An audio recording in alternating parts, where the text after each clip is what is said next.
भारत और म्यांमार पूर्व में बर्मा का संबंध सदियों पुराना है। भौगोलिक दृष्टि से दोनों देश एक दूसरे से सटे हुए हैं और सांस्कृतिक, धार्मिक तथा व्यापारिक रिश्ते भी गहरे रहे हैं। लेकिन औपनिवेशिक युग में जब ब्रिटिश साम्राज्य ने पूरे दक्षिण एशिया पर अपना शासन फैलाया, तो भारत और बर्मा की किस्मत एक दूसरे से जुड़ गई। बर्मा 19वीं सदी में ब्रिटिशों के अधीन आने के बाद लंबे समय तक ब्रिटिश भारत का हिस्सा रहा, लेकिन 1937 में इसे भारत से अलग कर दिया गया और आगे चलकर 1948 में एक स्वतंत्र देश बना।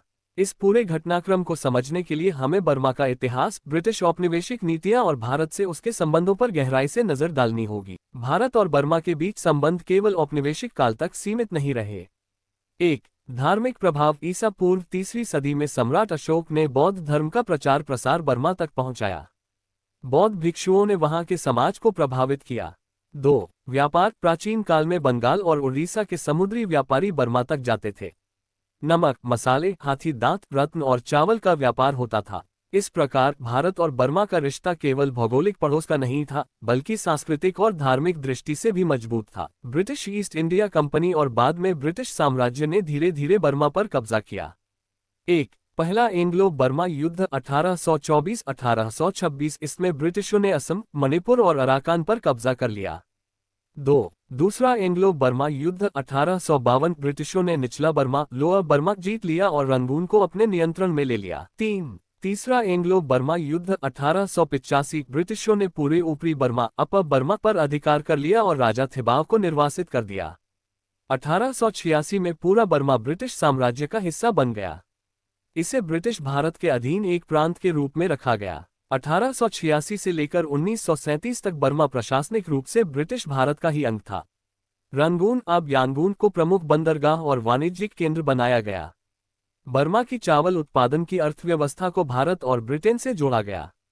भारतीय मजदूरों और व्यापारियों की बड़ी संख्या बर्मा में बसाई गई। प्रशासनिक ढांचा पूरी तरह ब्रिटिश भारत की तर्ज पर बनाया गया। इस तरह बर्मा भारत का पूरब का प्रांत बन गया। ब्रिटिश साम्राज्य ने धीरे धीरे यह महसूस किया कि बर्मा को भारत से अलग कर देना चाहिए। इसके पीछे कई कारण थे। सांस्कृतिक और सामाजिक भिन्नताएं। भारत में हिंदू और मुस्लिम बहुसंख्यक थे, जबकि बर्मा में बौद्ध धर्म प्रमुख था। भाषा, संस्कृति और रीति रिवाज भारत से काफी अलग थे। ब्रिटिश मानते थे कि इतने भिन्न समाजों को एक प्रशासनिक ढांचे में रखना कठिन है। राजनीतिक कारण। 1920 के दशक में भारत में आजादी की लड़ाई तेज हो गई थी। गांधी जी के नेतृत्व में असहयोग आंदोलन और सविनय अवज्ञा आंदोलन हुए। ब्रिटिश चाहते थे कि बर्मा को भारतीय राष्ट्रीय आंदोलन से दूर रखा जाए, ताकि वहां स्वतंत्रता की मांग न उठे। प्रशासनिक कारण। बर्मा भारत से भौगोलिक रूप से दूर था और उसकी सीमाएं चीन, थाईलैंड और लाओस से लगती थीं। ब्रिटिश अधिकारियों को लगता था कि भारत से अलग रखकर उसका प्रबंधन अधिक सरल होगा। आर्थिक कारण। बर्मा चावल उत्पादन का बड़ा केंद्र था, जबकि भारत मुख्य रूप से कपास, गेहूं और अन्य फसलों पर निर्भर था। ब्रिटिशों ने अलग आर्थिक नीति अपनाकर बर्मा से अधिक लाभ कमाने की योजना बनाई। 1935 का भारत शासन अधिनियम, गवर्नमेंट ऑफ इंडिया एक्ट 1935। इस अधिनियम ने भारत और बर्मा दोनों के प्रशासन की नई रूपरेखा तय की। अधिनियम के तहत बर्मा को भारत से अलग करने का प्रावधान किया गया। बर्मा को एक स्वतंत्र ब्रिटिश कॉलोनी का दर्जा मिला। ये निर्णय मुख्य रूप से अंग्रेजों के राजनीतिक हितों के कारण लिया गया। 1937 भारत से बर्मा का आधिकारिक अलगाव। 1 अप्रैल 1937 को बर्मा भारत से अलग हो गया। इससे गवर्नर ऑफ बर्मा के अधीन एक नया उपनिवेश बना दिया। रंगून इसकी राजधानी बनी। अब बर्मा का प्रशासन, न्यायपालिका और अर्थव्यवस्था भारत से पूरी तरह अलग हो गई। भारत से अलग होने के प्रभाव। सामाजिक प्रभाव। लाखों भारतीय मजदूर, व्यापारी और मजदूर बर्मा में बसे हुए थे। अलग होने के बाद उनके अधिकार सीमित हो गए।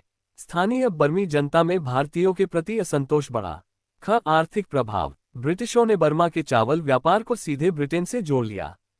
भारत और बर्मा के बीच पुराना व्यापारिक रिश्ता कमजोर पड़ गया।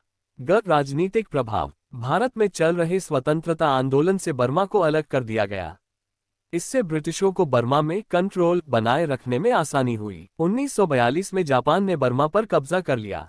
जापानी कब्जे के समय सुभाष चंद्र बोस की आजाद हिंद फौज ईना ने भी बर्मा की धरती से अंग्रेजों के खिलाफ लड़ाई लड़ी। युद्ध के बाद ब्रिटिशों ने फिर से बर्मा पर नियंत्रण स्थापित किया, लेकिन स्वतंत्रता की मांग तेज हो गई। युद्ध के बाद बर्मा में राष्ट्रीय आंदोलन ने जोर पकड़ा। आंग सान और उनकी anti fascist people's freedom league AFPFL ने ब्रिटिशों से आज़ादी की मांग की। 4 जनवरी 1948 को बर्मा आधिकारिक रूप से स्वतंत्र देश बन गया। इस प्रकार बर्मा पहले 1937 में भारत से अलग हुआ और फिर 1948 में ब्रिटेन से पूरी तरह मुक्त हुआ। भारत और म्यांमार का इतिहास गहराई से जुड़ा हुआ है। ब्रिटिशों की औपनिवेशिक नीतियों ने दोनों को एक साथ जोड़ दिया, फिर अलग भी कर दिया। 1826 से 1885 तक हुए युद्धों ने बर्मा को ब्रिटिश अधीन कर दिया। 1886 से 1937 तक बर्मा भारत का हिस्सा रहा। 1937 में ब्रिटिशों ने उसे अलग कर दिया ताकि भारतीय स्वतंत्रता आंदोलन से बर्मा प्रभावित न हो। अंततः 1948 में बर्मा स्वतंत्र राष्ट्र के रूप में विश्व मानचित्र पर उभरा।